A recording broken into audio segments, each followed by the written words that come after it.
Ya, masuk Mister. Oh, iya. Didampingi kuasa hukumnya, Salim, Ketua RT Kelurahan Macini Gusung, memasuki ruang pemeriksaan di lantai 2 kantor Bawaslu.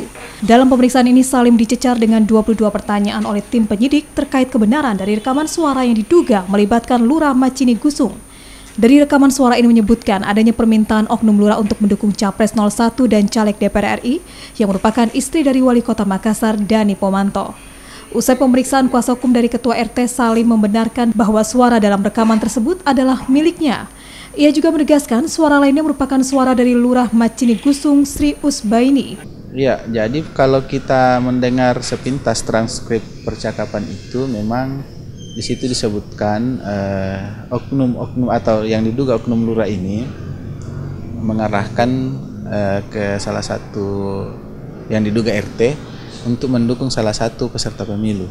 Bisa disebutkan peserta pemilu? Kalau kita mendengarnya sama dengan yang sudah beredar itu, dia mendukung salah satu pasangan calon presiden dan juga mendukung salah satu calon legislatif.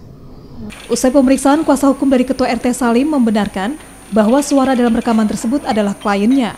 Ia juga menegaskan suara lainnya merupakan suara dari Lurah Macini Gusung, Sri Usbaini. Ya, mengenai apakah betul suaranya Pak RT ini yang berkomunikasi langsung dengan Ibu Lurah dan apa-apa saja yang jadi materi pembicaraan antara Ibu Lurah dengan Pak Ketua RT ini, klien kami Pak Salim. Ya, beliau menjelaskan sesuai dengan apa yang dialami, bahwa betul-betul yang menelpon betul-betul Ibu Lurah Macini Gusung, Ibu Sri Usbaini, yang diduga mengarahkan kepada Ketua RT untuk mencarikan suara untuk pasangan Capres 01 dan caleg Ibu Indira yang merupakan istri dari Wali Kota Makassar.